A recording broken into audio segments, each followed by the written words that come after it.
part of the lessons learned and also the support that I received from my community, there were certain theoretical models that had real practical application through this process. So one of the lessons I talked about was this need that you can't predict or need to hold on to the timetable, so it needs to be a degree of flexibility. But some of these models really supported the Burt Little model of transformational change.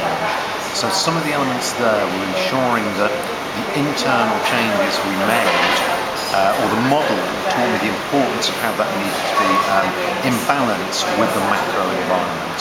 So again, to ensure that we were taking our stakeholders on this process and that their needs were also addressed by the changes we're making internally.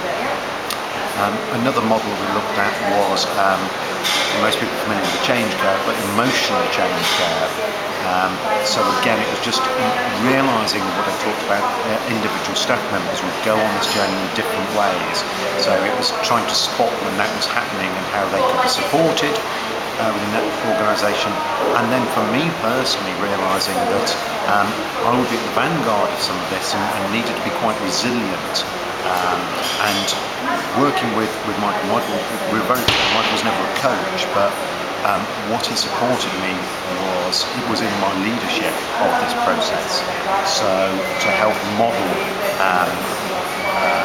certain behaviours for the senior management team, local managers, but also to work with the whole team to reiterate the vision, for them to be very clear about why we're doing this and the journey that we're going on, how important it was and what we've been retaining. I think the other important thing, that again working with sort of change agent consultants in this way, was to keep me focused on the longer term picture, that strategic direction. Given the degree of change, it is very easy to get subsumed into the immediate requirements, the here and now. And obviously, as the chief executive, I was the only person. I needed to keep my focus on the long-term picture.